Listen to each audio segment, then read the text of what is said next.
Welcome to Philanthropy SA. This is a podcast about and for the philanthropic community in San Antonio and South Texas. We introduce organizations and people who are making an impact in the community. Beneficent Financial is proud to sponsor this podcast, and it is our hope that you enjoy this conversation about the impact we can have.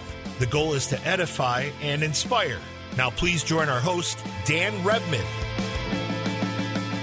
Welcome to Philanthropy SA. This is Dan Rebmann, and I'm very pleased to be joined today by Jim Barshop. I've known Jim a long time, and he's doing a lot of great things in the community, and you probably have seen the Barshop name on a building or two around town, so that's no stranger to the philanthropic world. But Jim, you were in real estate for a while and then got into full-time philanthropy. Talk about that, kind of that path and how that worked. I appreciate you asking, Dan. I appreciate you having me on the show. I began in philanthropy when I was probably 11 or 12 years old. I loved crazy Jerry Lewis movies, and I saw him on the Jerry Lewis Labor Day telethon when I was a kid, and I said, I'm in. I'm all in. So I went around my neighborhood with an old orange UNICEF box and collected a fair amount of money and went to the Red McCombs dealership where they had the local feed, and they put me on TV, and that was it. I was sold as the youngest child. I was sold for life on media coverage and getting involved with philanthropy. My hero has always been Tom Sawyer, and Tom Sawyer got the other kids to paint the fence. In the very first chapter, Aunt Polly's fence needed painting. He didn't want to do the work, and he ended up convincing, and this is absolutely true, that he is my superhero and has always been, because he was able to influence other people to do what he didn't want to do. And so I've been doing that ever since as a volunteer and a lay leader. I sold real estate for 35 years, and about 5 years ago determined I was not excited doing that and jumped into philanthropy because I'd been doing it as a joy my whole life as a leader. Outstanding. Well, I remember those UNICEF boxes, too. I think we're dating ourselves now with those references. And Tom Sawyer is hero. We could do a whole podcast just on that.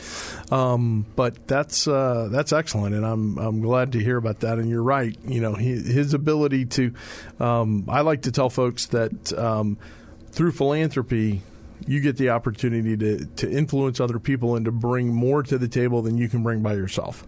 And that's kind of what he did in a different sort of way. So you've always kind of had this heart for philanthropy, in terms of that dynamic and that kind of thing. Tell us what you're doing now and kind of what got you there to City Year. Well, I want to take a step back for a minute and talk just a little bit about some of that history.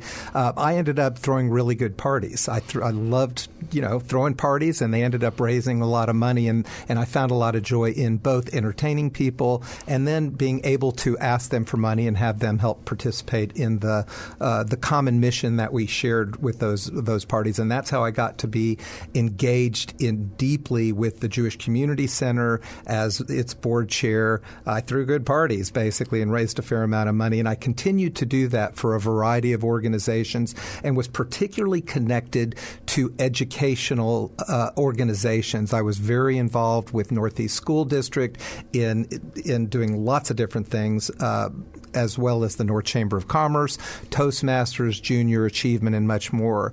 Then professionally, in the last 5 years, I have involved myself with Restore Education, a local nonprofit in the underserved community, the Northeast Educational Foundation, and currently working with City Year San Antonio. Yeah, no, those are great organizations, and you've done a lot of good work there. I like the fact that it all started with throwing good parties. People don't always think about good parties, but there's a lot of fun in philanthropy, I've found. It's a lot of creative opportunity. It is a creative opportunity to make a difference in the world and to have people have a good experience surrounding something that is often uncomfortable, which is just raising money and asking for money from sponsors. But if you do it and you connect to their soul, you connect them to the people who are actually performing the work in programming, the students who are receiving the benefit, then people are going to want to give. And I don't like to view myself as a fundraiser.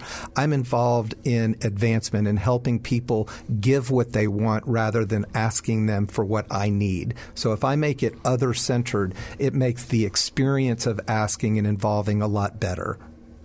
Very good. Yeah, you see that term advancement. You'll also see development sometimes used in those, and we may circle back and talk more about that. But I really want to know more about City Year and what you're doing now and what City Year does. Had the opportunity to be at that great gala you guys threw here just not too long, 3 months ago, before it got stupid hot. And there's so much going on there, and y'all are serving filling a much needed void in the education realm. So I have always enjoyed working with people in the underserved communities, people who are in under-resourced organizations. So City Year partners with the AmeriCorps program in systematically under-resourced schools to help students thrive. We recruit, train, and place young leaders who are 18 to 25 years old into schools in San Antonio Independent School District to give a year of national service. We partner with schools throughout the United States and 29 cities across the United States to ensure that more students reach the 10th grade. So our AmeriCorps young people, we are helping them to engage on a full-time basis in 5 schools in San Antonio School District, elementary, middle, and high school, to work full-time in those schools to be student success coaches in math and English language learning, and social emotional skills, attendance, all to help those students have a much greater likelihood to achieve graduation. That's awesome. So these volunteers come and they're, coming to do this work. How do you identify, where they're going to be placed and who they're going to work with and that type of thing? Well, we have a really great relationship with San Antonio Independent School District, and we've been working with them for many years.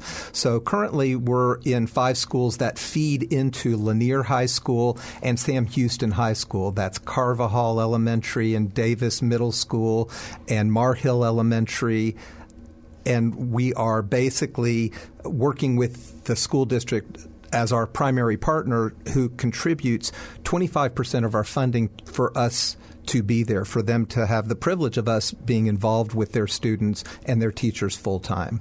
That's great, and it's good to get that kind of buy-in from the organization, because that means that while you're there to help them, they're also helping themselves in that regard. And I imagine it helps on the engagement, both from the administration side and then obviously the volunteers that are the folks that are coming in as part of the City Year. They're AmeriCorps folks, I think, aren't they? Yes, it's all AmeriCorps. So basically our funding model includes passing along the AmeriCorps funding. It was just in the newspapers and the media that we received $2 million in San Antonio. That is directly passed through to our now 60 AmeriCorps members that are about to start for the fall semester. And then in our local funding, AmeriCorps is a federal program. In our local funding, 25% comes from the school district, 25% comes from foundations, and the other 50% come from corporations, individuals, and foundations that are individually related. Gotcha. And so that's kind of your role in that, is to get those pieces together and, on the individual donor side and work with the corporations and that type of thing, right? My goal is to engage. It's to engage our audience, our stakeholders. Our stakeholders include the school district. It includes the parents. It includes other organizations that provide service to that community, including communities in schools, junior achievement, and many more. Our primary engagement is to involve corporations and individuals who are philanthropists to care more about our mission and our purpose so that they'll want to be a part of it. So my job is not really just to fundraise, but to engage and involve them, just like Tom Sawyer did with all of his friends.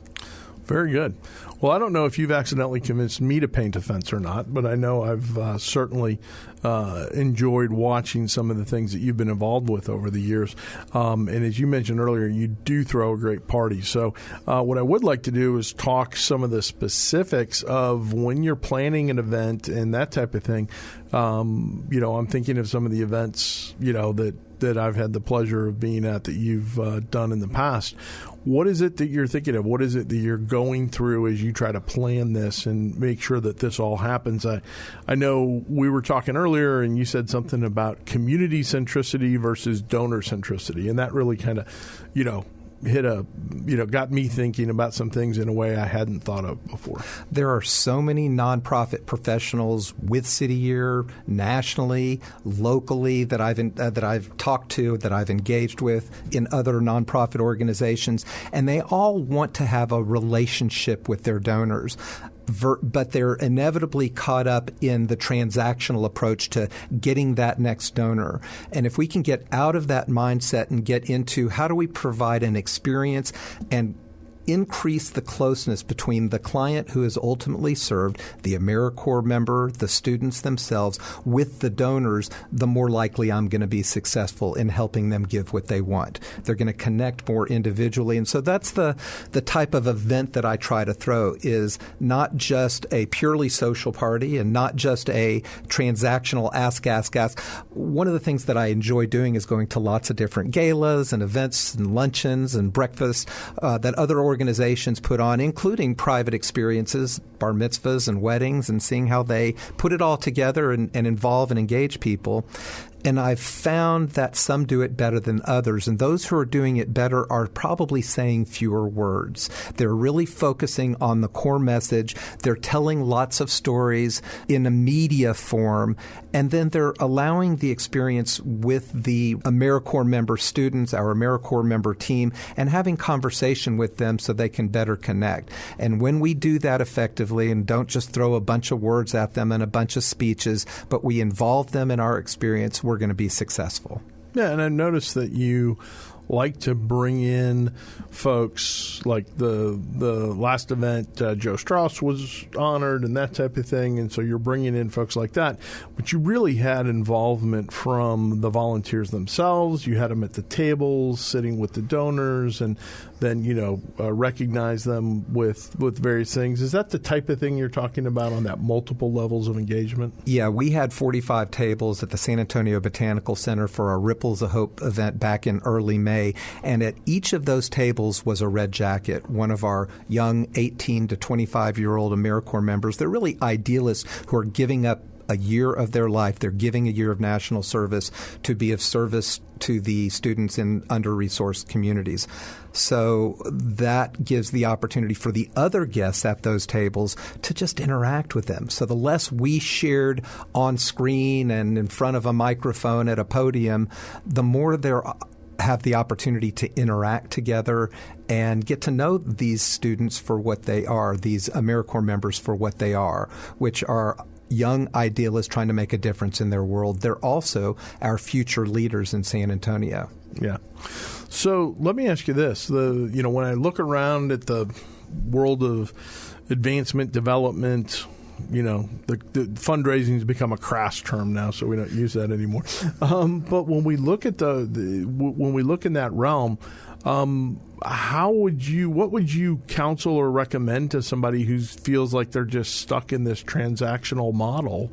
And how do they migrate to something that is, more community-centric and less transactional? Many nonprofits, if they go back to their actual program work, where they can, because there are privacy issues as well, but if they can go back to their program work and somehow share that program work on a more direct level, in the worst case in a video, in the more direct case with the clients or the providers at the tables where they can share their passion, they can share their experience and how they perform the program that is asked to being funded, the better off that everybody's going to be.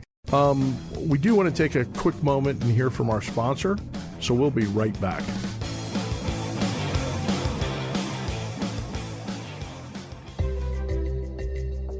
Many of you out there care deeply about wanting to make an impact on the world around you. You want to help take care of the people and organizations that are important to you. And we understand that because we feel the same way. Beneficient Financial wants to help you. Our mission is to help people like you with professional, individualized financial advice achieve their objectives. Whether your financial legacy will stay within your family or benefit the community at large, we are able to help. Call Beneficent Financial today, 210-999-5511. In addition to traditional wealth management, we offer philanthropic services such as direct donations of required minimum distributions, donor-advised funds, and foundations. Call 210-999-5511 or go online to beneficientfinancial.net. Let us help you do well so you can do good. Securities offered through Momentum Independent Network. Member SIPC/FINRA.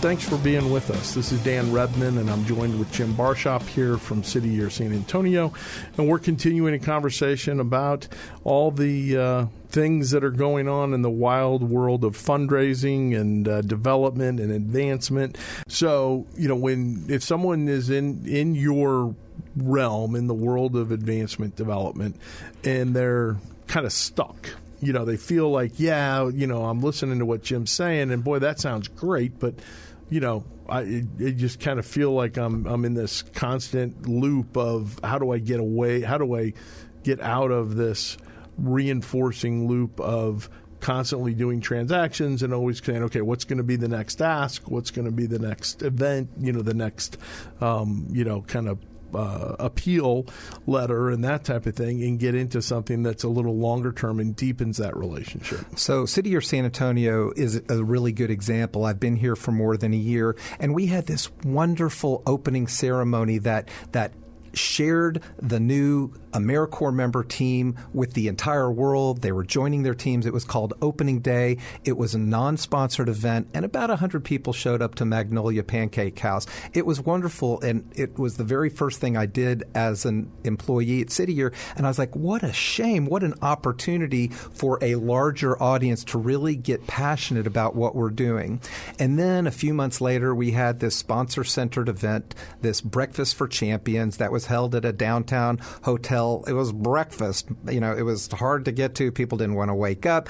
And so what we did this year is combine those events, a general community-centric free event with food, with free barbecue, with live music, along with that sponsored event, and we're combining those events to make it a community-centered fundraiser. And that way, we're going to share our passion with hundreds of people who are curious about or who have already participated in and sponsored and supported City Year for a long time. So they're going to see this whopping celebration. They're going to have an opportunity to get to know our program, our new members, see the sparkle in their eyes, hear a few of them tell us why they chose City Year, why they chose AmeriCorps, why they chose San Antonio, and what they hope to give and to get out of it. And our attendees, and that's going to be parents and teachers and administrators and corporations and philanthropists and foundational organizations, including the United Way and the Area Foundation. Anybody who has been engaged with City Year in the past or who is curious about what we're doing and maybe want to learn more is going to see us throw a monster party for free that they can come to. And that especially goes for new donors. And I'm going to give you an example. There's a large organization in our community who I don't want to name because I met with them this morning, and they had not really been involved with City Year for a number of years. So we visited with them and we asked them, what is it that you want to get out of this relationship? And they said, well, we want to be able to provide a specific service. It's a city service, and help the young AmeriCorps members on their way to where they're going in their work. Additionally, we do want to sponsor events, but we don't want to just be a sponsor. We'd like to go and bring the media in and connect the service provider, the AmeriCorps member, with this service that we are giving them. And that way they feel valued. They're being connected to the community in a good way. So we're going to get a sponsor for multiple events, our Ripples of Hope in the spring and our Red Jacket Kickoff coming up on October 5th at Pedrati's Ranch from 6:30 to 9:30 p.m. with live music, the Royal Dukes Band, and it's a free event, free barbecue. So I hope some of the listeners will come out to this free event. We'll look up City Year San Antonio on our website and just sign up to come to the event for free and learn more about us. Well, you had me at free barbecue. And then I'm a little upset that I'm just now hearing about the free barbecue here. But that's okay. We'll talk about that once we're done with the. We're actually just beginning our marketing, Dan, and you are cordially invited along with all of our listeners. No, this is going to be fun. I'm looking forward to it. So let's step back and talk about nonprofit sector in general. I mean, because you have had experience at other places and that type of thing. Are there any kind of themes or things that you look at and say that either concern you and say, wow, this is something that, the philanthropic world needs to get in front of, or conversely, things that are like, wow, this is really bodes well for the future and something that gives you a lot of hope? I think it connects well to what we were just talking about, community centricity versus sponsor centricity, relational giving rather than transactional giving. So many of us have been wrapped up in transactional giving on a treadmill and, getting hired, and the life expectancy of a person in development, in fundraising, in the organizational world is not real high. It's because there's a constant churn, because there is an immediate expectation to raise that $2 million or $12 million, and whether you perform or not, it gets on a wheel. And I think donors are just tired of that, and they are looking forward to a more relational approach, which is just really about asking questions rather than making an ask. They want to get their employees involved in the program, in the programming. They don't want to just be a logo on a website that has sponsored an event. So I think that's it's the concerning trend, and this has been going on for a long, long time. And only now am I really hearing active focus on striving to turn a transactional organization into a relational organization, and not worrying about the outcome, but worrying and focusing on the things that we are giving to our giving community, to our stakeholders who transcend the giving community, to engage them in our mission.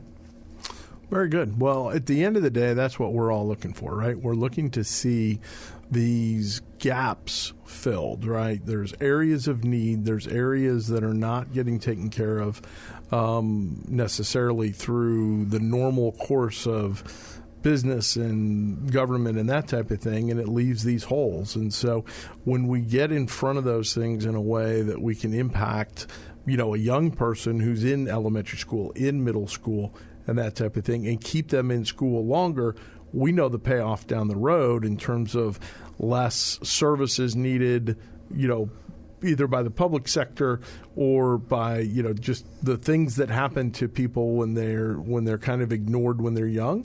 We know what that costs society down the road. And so I just, really want to applaud what City Year is doing here and all the things, that are going on with that. We've talked about community centricity versus donor centricity, and the importance of donor and stakeholder involvement and engagement and that type of thing. But at the end of the day, you still have the logistics of actually throwing an event. And I mean, I've been to some of your events. That's no small feat. You like you said, you throw a good party, and you do. What's all involved in that? What that's a lot of work. When do you see? Do you ever hit a point where you say, okay, we don't want to do that because it's going to be too much relative to what we're trying to accomplish here? We begin more than a year in advance, and the first thing we're trying to find is a location to meet our need based on last year's performance. So there were about 400 people at the previous year's Ripples of Hope, a spring event, and we found the location more than a year in advance. Planning this early May's event, we were already looking for our 2024 event. We have found that, and so that's where it all begins, is finding a location that can accommodate the need and growth in that need. Because if we're doing our job right, we're going to get 450 or 500 people there in this coming year. So the starting point is to get a good location and to have a purpose. What is our purpose? And as for us, what we try to do is involve our audience, to engage our audience. And so the next thing we're going to do is to create a structure, a run of show, a program that we think will work well to engage our audience. From that, we have a lot of logistical planning in marketing, in theming, in creating graphic arts. And the more advanced I am able to do that and our team is able to do that, the more successful we're going to be.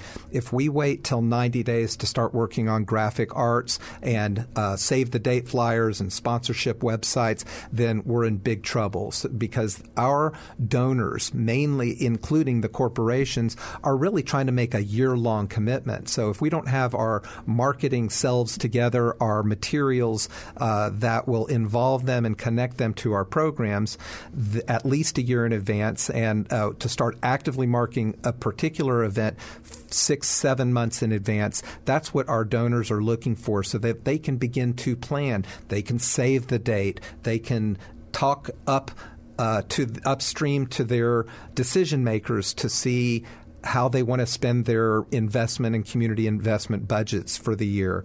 So the more in advance I can involve our donors and the decision makers, the more successful our event's going to be, and it builds on its own momentum as well. When smaller organizations see that we have Valero and USAA and NAGM and HEB and so many USAA and so many other organizations that really are at the table, then smaller organizations are going to have some comfort that their dollars are going to be well invested as well. Sure. So, and then it's all about detail, lots and lots of detail. What does the table look like? What do the decorations look like? How do we do it in a way that's not extravagant? The meals as well, your caterer, and then the actual scripting of everything, including what our videos are going to look like. What are we trying to say? How long do we have to say it? How can we say it more impactfully without droning on?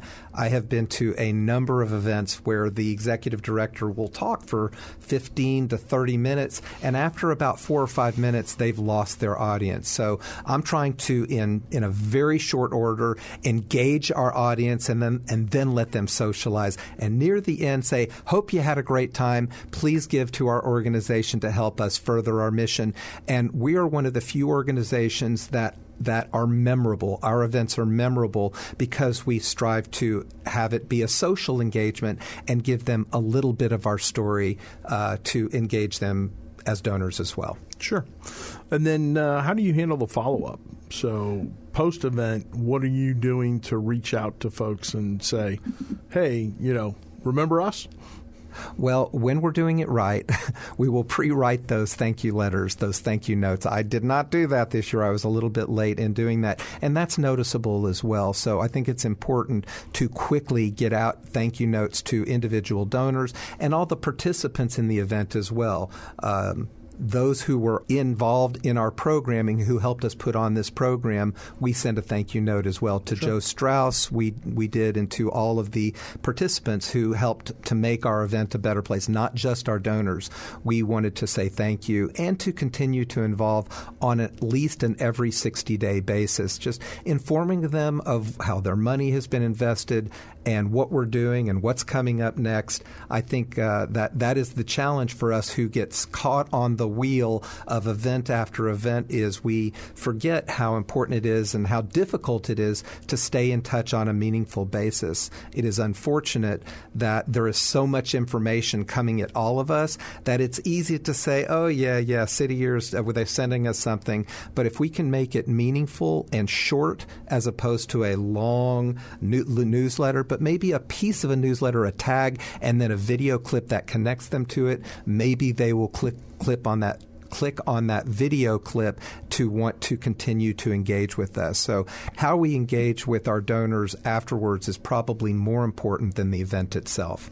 Yeah, no, I would agree with that, and I certainly can speak firsthand about just the shortening of attention spans, right? And I mean, it's not unique to the philanthropic world. For-profit businesses are going through the same thing in terms of in the days of, Twitter and Instagram and TikTok, how do you get somebody's attention, quickly enough to get them engaged, because they're going to be moving on whether you want them to or not. So, you've got to have that moment and then be able to do that. Those are all the challenges there. So, I want to encourage anybody who wants to see a great event to sneak into this one coming up in October, because Jim really does it right, and that's. And that's just, it's something that I think if you're in the world of development and you're looking at events and that type of thing, now watch, you're going to have like 1,000 people there, and they're all going to be your peers. And just RSVP, let us know you're coming. Get on our website. You can go to cityyearsanantonio.org. You'll find us just by Googling us, and click on the Red Jacket Kickoff. It's going to be a really inspirational event. It is a no-cost event, and of course, we're looking for sponsors to help underwrite that. So thank you for this opportunity, Dan. No, thank you for coming here, Jim. It's great to talk to you always. You are doing amazing things at City Year. City Year's certainly a very worthy organization, and something that I hope our listeners will pay attention to and say, yeah, that's an area that I want to get involved in. So on behalf of Philanthropy SA, this is Dan Rebmann saying I want you to do well so you can do good. Thanks. Thank you for joining us at Philanthropy SA. We hope you found something to inspire you during today's conversation. If you know organizations and people who are making an impact in the community, we would love to hear about it. Until next time, do well so you can do good.